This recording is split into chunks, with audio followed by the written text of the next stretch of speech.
Hi all the real civil എഞ്ചിനീയറിംഗിന്റെ പുതിയൊരു വീഡിയോയ്ക്ക് എല്ലാവരെയും സ്വാഗതം ചെയ്യുന്നു. ഓട്ടോകാഡ് എന്ന് പറയുന്ന സോഫ്റ്റ്വെയറിന്റെ ട്യൂട്ടോറിയലിലെ ഏറ്റവും അധികം ആവശ്യങ്ങൾ വന്നിട്ടുള്ളത് how to draw an elevation, അതുപോലെ തന്നെ ഒരു പെർമിഷൻ ഡ്രോയിങ്ങിൽ എന്തൊക്കെ കാര്യങ്ങൾ ഉൾപ്പെടുത്തണം എന്നുള്ളതാണ്. അപ്പോൾ അതിന് വേണ്ടിയിട്ടാണ് ഈ ഒരു വീഡിയോ ഞാൻ പ്രസന്റ് ചെയ്യുന്നത്. ഓൾറെഡി ഒരു പെർമിഷനെ കൊടുത്തിട്ടുള്ള ഒരു ഫയലാണിത്. അപ്പോൾ അതിൽ എന്തൊക്കെ ഉൾപ്പെടുത്തിയിട്ടുണ്ട് നമുക്ക് നോക്കാം. ഓക്കെ, ആദ്യമായിട്ട് നമുക്ക് വേണ്ടത് പ്ലാൻ ആണ്. പ്ലാൻ 1:100 നമ്മൾ വരയ്ക്കണം. ഗ്രൗണ്ട് ഫ്ലോറും ഫസ്റ്റ് ഫ്ലോറും ഉണ്ടെങ്കിൽ രണ്ട് ഫ്ലോറിൻ്റെയും പ്ലാൻ നമ്മൾ വരച്ചിരിക്കണം. ഇനി ഒറ്റ നിലയുള്ള വീടാണെങ്കിൽ ഗ്രൗണ്ട് ഫ്ലോറിന്റെ പ്ലാൻ മാത്രമേ ഉണ്ടായിരിക്കുള്ളൂ. അപ്പോൾ നമ്മൾ എന്ത് വേണം, തൊട്ടപ്പുറത്ത് ഓപ്പൺ ടെറസിന്റെ പ്ലാനുകൾ ഉൾപ്പെടുത്തണം. ചിലപ്പോൾ ഓപ്പൺ ടെറസിൽ എന്തുണ്ടാവും, ഒരു സ്റ്റെയർ റൂം ഉണ്ടായിരിക്കും. കാരണം ഒറ്റ നില വീടാണെങ്കിൽ, സിംഗിൾ സ്റ്റോറി വീടാണെങ്കിൽ അതിന്റെ സ്റ്റെയർ റൂം ഉണ്ടായിരിക്കും. ദെൻ ഓപ്പൺ ടെറസ് ബാക്കി ഉണ്ടാവും. അപ്പോൾ അത് ഒരു പ്ലാൻ ആയിട്ട് തന്നെ കാണിക്കണം. അപ്പോൾ ഒത്തിരി പേർക്കുള്ള കൺഫ്യൂഷനാണ്. രണ്ട് നില വീടാണെങ്കിൽ ഗ്രൗണ്ട് ഫ്ലോറും ഫസ്റ്റ് ഫ്ലോറും, 2 സ്റ്റോറി വീടിന്റെ ഗ്രൗണ്ട് ഫ്ലോറും ഫസ്റ്റ് ഫ്ലോറും പ്ലാൻ വരയ്ക്കാം. അപ്പൊ അതിൽ ഓപ്പൺ ടെറസ് ഉള്ള പോർഷൻ ഓപ്പൺ ടെറസ് ആയിട്ട് ഇങ്ങനെ മാർക്ക് ചെയ്തിട്ടുണ്ട്. ഓക്കെ, അപ്പൊ ആദ്യത്തെ ഗ്രൗണ്ട് ഫ്ലോർ പ്ലാൻ വരച്ചതിന് ശേഷം അത് കോപ്പി എടുത്ത് നമ്മുടെ സൈഡിലേക്ക് വെച്ചതിന് ശേഷം അതിലാണ് നമ്മൾ ഫസ്റ്റ് ഫ്ലോർ എഡിറ്റ് ചെയ്യേണ്ടത്. അപ്പോൾ കറക്റ്റ് വോള് കറക്റ്റ് മറക്കി വരാൻ സഹായിക്കും. അതറിയാമെന്ന് തോന്നുന്നു. അപ്പോൾ ഗ്രൗണ്ട് ഫ്ലോറും ഫസ്റ്റ് ഫ്ലോറും ആണ് രണ്ട് നില വീടിന് നമ്മൾ വരയ്ക്കേണ്ടത്. സിംഗിൾ സ്റ്റോറി വീടാണെങ്കിൽ ഗ്രൗണ്ട് ഫ്ലോർ വരയ്ക്കുക. ദെൻ അതിന്റെ ടെറസ് ഫ്ലോർ എന്ന രീതിയിൽ അടുത്ത ഫ്ലോർ, അതായത് ഓപ്പൺ ടെറസും അതുപോലെ തന്നെ സ്റ്റെയർ റൂമും ഉള്ള പ്ലാൻ വരയ്ക്കുക. അപ്പോൾ അതിലുള്ള കൺഫ്യൂഷൻ പോയി. ദെൻ നമ്മൾ പ്ലാൻ വരച്ചു കഴിഞ്ഞാൽ പിന്നീട് നോക്കേണ്ടത് സെക്ഷൻ ആണ്. അപ്പോൾ അതിൽ ഏതെങ്കിലും ഒരു സെക്ഷൻ കട്ട് ചെയ്യാം. അപ്പോൾ സെക്ഷൻ കട്ട് ചെയ്ത് കഴിഞ്ഞാൽ അതിൽ ഒരു കാര്യം ശ്രദ്ധിക്കേണ്ടത്, സ്റ്റെയർസ് ഉൾപ്പെടുത്തുന്ന രീതിയിൽ വേണം അതിന്റെ സെക്ഷൻ കട്ട് ചെയ്യാനായിട്ട്. കാരണം സ്റ്റെയർ ആണ് കൃത്യമായിട്ട് അറിയേണ്ടത്, അതിന്റെ ലെവലുകളും കാര്യങ്ങളൊക്കെ. അപ്പോൾ സ്റ്റെയറിന്റെ സെക്ഷനിൽ സ്റ്റെയർ ഇതുപോലെ വരുന്ന രീതിയിൽ വേണം, കണ്ടോ, ഇതുപോലെ വരുന്ന രീതിയിൽ വേണം നമ്മൾ സെക്ഷൻ കട്ട് ചെയ്യാനായിട്ട്. അത് പ്രത്യേകം ശ്രദ്ധിക്കുക.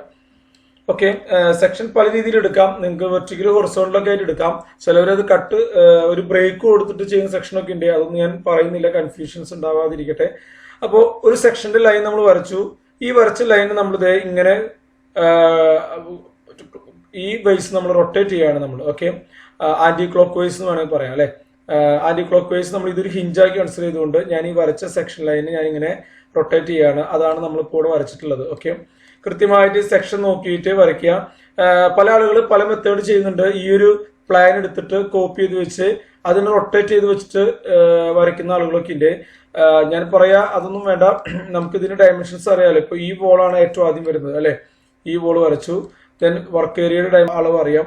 അപ്പൊ നമ്മൾ നെക്സ്റ്റ് ആയിട്ട് വരച്ചു. അപ്പൊ അങ്ങനെ നമുക്ക് ഡയമെൻഷൻസ് നോക്കിക്കൊണ്ട് നമുക്ക് എന്ത് ചെയ്യാം, സെക്ഷൻ കൃത്യമായിട്ട് വരയ്ക്കാം. സെക്ഷനിൽ എങ്ങനെയാണ് സെക്ഷൻ വരയ്ക്കേണ്ടതെന്നുള്ള വീഡിയോ ഒക്കെ നമ്മൾ കഴിഞ്ഞ പ്രീവിയസ് ക്ലാസ്സുകളിൽ ഇട്ടിട്ടുണ്ട്. അത് നിങ്ങൾക്ക് ചെക്ക് ചെയ്യാം. അതിന്റെ ലിങ്ക് ഞാൻ താഴെ കൊടുത്തിട്ടുണ്ട്. അതുപോലെ തന്നെ ഹൈറ്റ് ഒക്കെ നിങ്ങൾ എത്രയാണോ കറക്റ്റ് എക്സാക്ട് ഹൈറ്റ് അതൊക്കെ കൃത്യമായിട്ട് തന്നെ കൊടുത്തിട്ട് തന്നെ സെക്ഷൻ വരയ്ക്കുക. ഈ സെക്ഷനും പ്ലാനും വരച്ചതിന് ശേഷമാണ് എന്ത് ചെയ്യുക, നമ്മുടെ എലിവേഷൻ വരയ്ക്കുക. ഓക്കെ, അതായത് പ്ലാനിൽ നിന്നും സെക്ഷനിൽ നിന്നും കൺസ്ട്രക്ഷൻ ലൈൻസ് എടുത്തിട്ടാണ് നമ്മൾ എന്ത് ചെയ്യുക, ഈ പറയുന്ന എലിവേഷൻ വരയ്ക്കുക. അപ്പൊ അത് കൃത്യമായിട്ട് ശ്രദ്ധിക്കുക കേട്ടോ. അപ്പൊ പ്ലാന്, സെക്ഷൻ, എലിവേഷൻ ഇതാണ് ഏറ്റവും ആദ്യം നമ്മൾ കംപ്ലീറ്റ് ആക്കേണ്ടത്. ശേഷം നമ്മൾ കംപ്ലീറ്റ് ആക്കേണ്ടത് സൈറ്റ് പ്ലാൻ ആണ്. നമ്മളൊരു സൈറ്റിൽ വന്ന് അത് അളവെടുത്തിട്ടുണ്ടായിരിക്കും.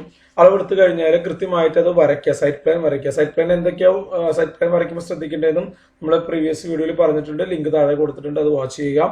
അപ്പോൾ ബൗണ്ടറി ഡയമെൻഷൻസ് ആരൊക്കെയാണ് ബൗണ്ടറീസ് ഷെയർ ചെയ്യുന്നത്, അത് ഡീറ്റെയിൽസ്. അതുപോലെ തന്നെ പ്രപ്പോസ്ഡ് ബിൽഡിംഗ് എക്സിസ്റ്റിംഗ് ആണ്, അത് മാർക്ക് ചെയ്യുക. വെല്ല് എക്സിസ്റ്റ്, പിന്നെ RWH, വേസ്റ്റ് ബിറ്റ്, സെപ്റ്റി ടാങ്ക്, അതുപോലെ തന്നെ കോമ്പൗണ്ട് വാൾ ഉണ്ടെങ്കിൽ അത്, എന്തെങ്കിലും കൺസെന്റ് ഉണ്ടെങ്കിൽ കൺസെന്റ് മാർക്ക് ചെയ്യുക, അത് എന്നോട് ചേർന്നിട്ടുള്ള കൺസ്ട്രക്ഷൻ ഉണ്ടെങ്കിൽ. പിന്നെ പ്രോപ്പറായിട്ട് റോഡ് മാർക്ക് ചെയ്യുക, റോഡിന്റെ ഡീറ്റെയിൽസ് ഒക്കെ മാർക്ക് ചെയ്യുക. അപ്പോൾ നോർമലായിട്ട് ഒരു സൈറ്റ് പ്ലാൻ നമ്മൾ വരയ്ക്കുന്നുണ്ട്. സൈറ്റ് പ്ലാൻ വരയ്ക്കുമ്പോൾ ശ്രദ്ധിക്കേണ്ടത് 1:400 ആണ് മാക്സിമം കൊടുക്കാൻ പറ്റുക. അപ്പൊ നമ്മൾ 1:200 ആണ് നമ്മൾ ഇവിടെ എടുത്തിട്ടുള്ളത്. അപ്പോൾ ഒത്തിരി വലിയ സൈസ് ഉള്ള പ്ലോട്ടൊക്കെ ആണെങ്കിൽ നമുക്ക് 1:400 വരെ നമുക്ക് സ്കെയിൽ സെറ്റ് ചെയ്യാം. 1:450, 1:500 അങ്ങനെ നമുക്ക് സ്കെയിൽ എടുക്കാൻ പാടില്ല. 1:400 വരെ മാക്സിമം നമുക്ക് അലോവബിൾ ഉള്ളൂ. അത് ശ്രദ്ധിക്കണം സൈറ്റ് പ്ലാനിൽ. ഞാൻ ആ വീഡിയോയിൽ ഡീറ്റെയിൽ ആയിട്ട് പറഞ്ഞിട്ടുണ്ട്. ദെൻ സൈറ്റ് പ്ലാൻ വരച്ചു കഴിഞ്ഞാൽ ഒന്നെങ്കിൽ സൈറ്റ് പ്ലാനോട് കണക്ട് ചെയ്ത് തന്നെ കീ പ്ലാനോട് വരയ്ക്കാം. എന്താ കീ പ്ലാൻ? കീ പ്ലാൻ നമുക്കൊരു പരസഹായം കൂടാതെ ഈ പ്ലാൻ നോക്കിക്കൊണ്ട്, മാപ്പ് നോക്കിക്കൊണ്ട് നമുക്ക് കൃത്യമായിട്ട് ആ ലൊക്കേഷനിലേക്ക് ഓവർസിയർക്കോ അല്ലെങ്കിൽ അതുമായി ബന്ധപ്പെട്ട ആളുകൾക്കോ എത്തിച്ചേരാൻ സാധിക്കണം. അപ്പോൾ അതിന് ഒതുങ്ങുന്ന രീതിയിൽ ഒന്നെങ്കിൽ സൈറ്റ് പ്ലാനിൽ തന്നെ ആ റോഡുകൾ മാർക്ക് ചെയ്ത് ഒരു റെഫറൻസ് പോയിന്റ്, ഒരു ജംഗ്ഷനിൽ നിന്നോ ബസ് സ്റ്റോപ്പിൽ നിന്നോ അല്ലെങ്കിൽ എന്തെങ്കിലും ഐഡന്റിഫൈ ചെയ്യാവുന്ന ഒരു സ്കൂളോ ബാങ്കോ അങ്ങനെ അതിൽ നിന്ന് റെഫറൻസ് വെച്ചുകൊണ്ട് ഒരു ലൊക്കേഷൻ കൃത്യമായിട്ട് നിങ്ങൾ മാർക്ക് ചെയ്യുക. അത് സൈറ്റ് പ്ലാനിൽ വരയ്ക്കാൻ ബുദ്ധിമുട്ടുണ്ടെങ്കിൽ എക്സ്ട്രാ കീ പ്ലാൻ അല്ലെങ്കിൽ ലൊക്കേഷൻ പ്ലാൻ എന്ന് പറഞ്ഞ് സെപ്പറേറ്റ് ഇങ്ങനെ വരച്ച് കാണിച്ചാലും മതി. ഇപ്പോൾ ഞാനിവിടെ ലൊക്കേഷൻ പ്ലാൻ എന്ന് കൊണ്ട് വരച്ച് പ്രപ്പോസ്ഡ് പ്ലോട്ടോട് മാർക്ക് ചെയ്തിട്ടുണ്ട്. അതിനെ സ്കെയിലിൽ ആയാലും കുഴപ്പമില്ല, not in scale NTS not in scale ആക്കി വെച്ചാലും കുഴപ്പമില്ല. പക്ഷെ ശ്രദ്ധിക്കേണ്ടത് north direction it should be in top ആയിരിക്കണം, നോർത്ത് ഡയറക്ഷൻ മുകളിലേക്ക് ഉണ്ടായിരിക്കണം. അത് നമ്മൾ കൃത്യമായിട്ട് മാർക്ക് ചെയ്ത് കൊടുക്കണം. ഈ കാര്യം പ്രത്യേകം ശ്രദ്ധിക്കണം കേട്ടോ. പ്രത്യേകം ഒന്നുകൂടി പറയാണ്, നമ്മൾ സൈറ്റ് പ്ലാൻ വരച്ചാലും കീ പ്ലാൻ വരച്ചാലും ഒരു കോമൺ ആയിട്ടൊരു നോർത്ത് ഡയറക്ഷൻ മാർക്ക് ചെയ്യണം.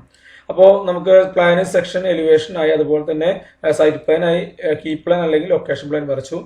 പിന്നെ അത് കഴിഞ്ഞ് ശ്രദ്ധിക്കേണ്ടത് സർവീസ് ഡ്രോയിങ് ആണ്. ഇപ്പൊ നമുക്ക് 2 സ്റ്റോറി വീടാണെങ്കിൽ അതിൽ ഗ്രൗണ്ട് ഫ്ലോറും ഫസ്റ്റ് ഫ്ലോറിനും സർവീസ് ഡ്രോയിങ് ഉണ്ടായിരിക്കും. സർവീസ് ഡ്രോയിങ് ഉദ്ദേശിക്കുന്നത് എന്തൊക്കെ സർവീസസ്, ഇലക്ട്രിക്കൽ ഒരു പോസ്റ്റിൽ നിന്ന് കണക്ഷൻ എടുക്കുന്നുണ്ടാവും, ദെൻ കിണറിൽ നിന്ന് കുടിക്കാനുള്ള വെള്ളം എടുക്കുന്നുണ്ടാവും, അതുപോലെ തന്നെ ബാത്റൂംസിൽ നിന്നുള്ള വേസ്റ്റ് വെള്ളം പോകാൻ നമ്മൾ മാൻഹോള്, ഇൻസ്പെക്ഷൻ ചാമ്പേഴ്സ്, അതുപോലെ സെപ്റ്റി ടാങ്കിലേക്ക് കണക്ട് ചെയ്തിട്ടുണ്ടാവും, പ്യൂർ വാട്ടറും അതുപോലെ തന്നെ വേസ്റ്റ് വെള്ളമൊക്കെ അങ്ങനെ കണക്ട് ചെയ്തിട്ടുണ്ടാവും. അപ്പോൾ ഇതൊക്കെ ഉൾപ്പെടുത്തിക്കൊണ്ട് വരയ്ക്കുന്ന ഒരു ഡ്രോയിങ് ആണ് ഈ സർവീസ് ഡ്രോയിങ് എന്ന് പറയുന്നത്. അപ്പോൾ 2 നില വീടാണെങ്കിൽ 2 നിലയുടെയും സർവീസ് പ്ലാൻ നമ്മൾ വരയ്ക്കണം. കൃത്യമായിട്ട് മാൻഹോളൊക്കെ മാർക്ക് ചെയ്തിട്ട് നമ്മൾ അതിലേക്ക് ലൈൻ സെക്ഷനൊക്കെ ഉപയോഗിച്ചിട്ട് വേണം നമ്മൾ വരയ്ക്കാനായിട്ട്. ഇതിനൊക്കെ പ്രത്യേകം കളർ കോഡുകളുണ്ട്, ഓരോ ലൈൻസിനും കളർ കോഡുകളുണ്ട്. കളർ കോഡുകളെ പറ്റിയിട്ട് നമ്മൾ വീഡിയോ ചെയ്തിട്ടുണ്ട്, ആ വീഡിയോ ലിങ്ക് താഴെയുണ്ട്, അത് വാച്ച് ചെയ്യുക. അതിനനുസരിച്ച് വേണം കൊടുക്കാനായിട്ട് കേട്ടോ.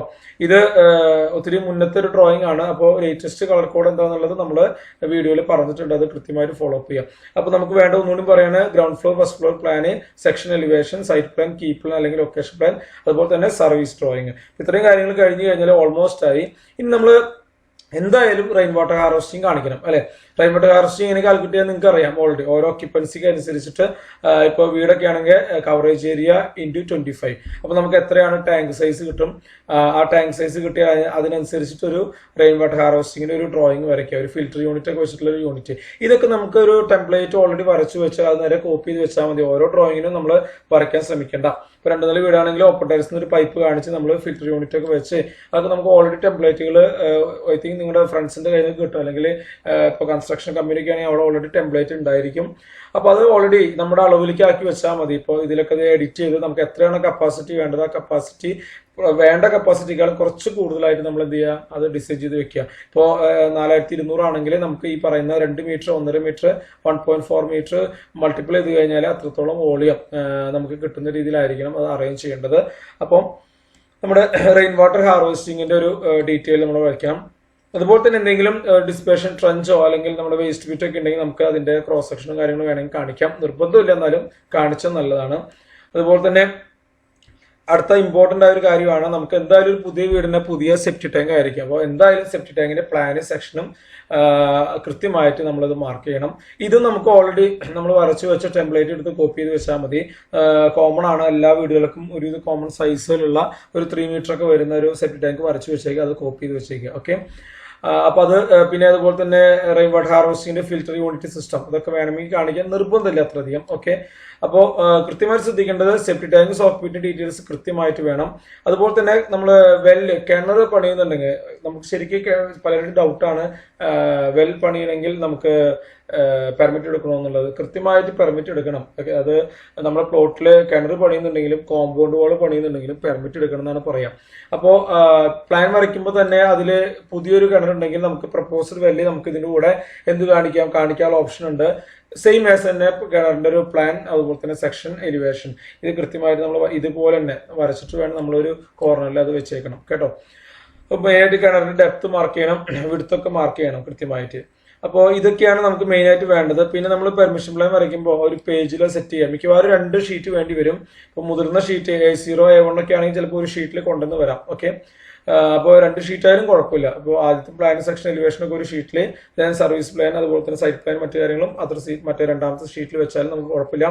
അതുപോലെ തന്നെ ഒരു ഹെഡിങ് കൊടുക്കുക, പ്രപ്പോസൽ പ്ലാൻ ഓഫ് ഇന്നതെന്ന് കൊണ്ട് കൊടുക്കാം. ദെൻ ബില്ലിംഗ് ഡീറ്റെയിൽസ് സ്പെസിഫിക്കേഷൻ സൈഡിൽ മാർക്ക് ചെയ്യുക, ഏത് ടൈപ്പാണ്, RCC ആണോ, അതുപോലെ തന്നെ അങ്ങനത്തെ ഡീറ്റെയിൽസ്, സ്ലാബ് എങ്ങനെയാണ്, പ്ലാസ്റ്ററിങ് എങ്ങനെയാണ്, ടൈൽ എന്താണ്, ടൈൽ ഫിനിഷ്, റൂഫിങ്, ഇതൊക്കെ നമുക്ക് സ്പെസിഫിക്കേഷൻസ് നമുക്ക് തൽക്കാലം ടെമ്പററി ആയിട്ട് നമുക്ക് കൊടുക്കാം. അത് തന്നെ ആവണമെന്നില്ല പണിയുന്നത്. അപ്പോൾ കംപ്ലീഷനിൽ നമ്മൾ കറക്റ്റ് ചെയ്താൽ മതി. ജേണി ഡീറ്റെയിൽസ് നമുക്ക് ഡോർ, വിൻഡോ അതൊക്കെ ഉണ്ടെങ്കിൽ നമുക്കത് കൃത്യമായിട്ടത് മാർക്ക് ചെയ്യാം. ഇപ്പോൾ D1 എന്താണ് സൈസ് എന്നുള്ളത് മാർക്ക് ചെയ്യാം. അങ്ങനെയൊക്കെ കൃത്യമായിട്ട് ജേണി ഡീറ്റെയിൽസ്, വിൻഡോസ്, വെന്റിലേഷൻ ഒക്കെ ഉണ്ടെങ്കിൽ നമുക്ക് ടേബിളർ ഫോർമാറ്റിലോ അല്ലാതെയോ നമുക്ക് കൊടുക്കാം. അതുപോലെ തന്നെ ഏരിയ കാൽക്കുലേഷൻസ് ഇതൊരു പഴയ സിസ്റ്റം, ഒരു പ്ലാനാണ്. അപ്പോൾ അതിൽ ഇപ്പോൾ ഇങ്ങനെ plinth area, floor area, carpet area എന്നുള്ള ഡിവൈഡിങ് ചെയ്യാറില്ല. ഓൾറെഡി ബിൽറ്റപ്പ് ഏരിയ എന്ന് പറഞ്ഞിട്ടുള്ളൊരു ഏരിയ മാത്രം നമ്മൾ എടുക്കാറുള്ളൂ കേട്ടോ. അത് ഗ്രൗണ്ട് ഫ്ലോറിന്റെയും ഫസ്റ്റ് ഫ്ലോറിന്റെയും കറസ്പോണ്ടിങ് നമ്മൾ എടുക്കുക.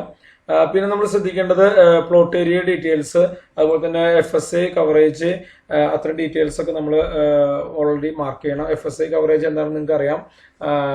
പണ്ട് FAR എന്ന് പറഞ്ഞിരുന്നത് ഇപ്പൊ FSA എന്ന് പറയാം, ഫോർ സ്പേസ് ഇൻഡെക്സ്. അതിനൊരു ലിമിറ്റ് ഉണ്ടായിരിക്കും, അതുപോലെ തന്നെ കവറേജിന് ഒരു ലിമിറ്റ് ഉണ്ടായിരിക്കും. ഇത് രണ്ടും നമ്മൾ പ്ലോട്ട് ഏരിയ ഇക്വേഷൻ വെച്ചിട്ട് നമ്മളത് കാൽക്കുലേറ്റ് ചെയ്തിട്ട് അത് പ്രകാരമാണെന്നൊക്കെ ഇവിടെ മാർക്ക് ചെയ്യണം. ഒരു പ്ലാൻ പെർമിഷൻ ഡ്രോയിങ് വരയ്ക്കുമ്പോൾ ഒരു ഓവർസിയർക്ക് കൃത്യമായിട്ട് അത് ജഡ്ജ് ചെയ്യാൻ നോക്കാൻ പറ്റുന്ന രീതിയിൽ എല്ലാവിധ കാൽക്കുലേഷൻസും നമ്മളിവിടെ ഈ പെർമിഷൻ ഡ്രോയിങ്ങിൽ കാണിച്ചിരിക്കണം. അതുപോലെ തന്നെ സർവേ നമ്പർ ഡീറ്റെയിൽസ് ഒക്കെ മാർക്ക് ചെയ്യാം. അപ്ലിക്കന്റിനെ സൈൻ ചെയ്യാനുള്ള ഓപ്ഷൻ, അതുപോലെ തന്നെ എഞ്ചിനീയർക്ക് സൈൻ ചെയ്യാനുള്ള ഓപ്ഷൻ. എഞ്ചിനീയറുടെ സർട്ടിഫിക്കറ്റിന്റെ ഒരു അണ്ടർടേക്കൻ ഒരു സ്ക്രിപ്റ്റ് ഉണ്ട്, അത് നമ്മുടെ ബില്ല് റൂള് കൃത്യമായി പറയുന്നുണ്ട്. അതുപോലെ തന്നെ 7.5 മീറ്റർ റേഡിയസിൽ കിണറിന്റെ അടുത്ത് എന്തില്ല, സെപ്റ്റ് ടാങ്ക്, സോക്ക്പിറ്റ് ഒക്കെ ഇല്ല എന്നുള്ളത് നമ്മൾ കൃത്യമായി ഉറപ്പ് വരുത്തണം. അങ്ങനെ സർട്ടിഫിക്കറ്റിന്റെ ഒരു പേജ് ഉണ്ട്, അത് നമ്മൾ ടൈപ്പ് ചെയ്ത് നമ്മൾ എഞ്ചിനീയർ സൈൻ ചെയ്യുന്നതിന് തൊട്ട് മേലെ വെച്ച് കൊടുക്കണം. അതുപോലെ തന്നെ ഷീറ്റിന്റെ എന്തെങ്കിലും ഡീറ്റെയിൽസ് ഉണ്ടെങ്കിൽ അത് മാർക്ക് ചെയ്യാം. ഈ ഷീറ്റിന്റെ അലൈൻമെന്റ് ഒക്കെ നിങ്ങൾക്ക് ഇഷ്ടത്തിനനുസരിച്ച് മാറ്റട്ടോ, അതൊന്നും അത്ര പ്രശ്നമുള്ള കാര്യമില്ല.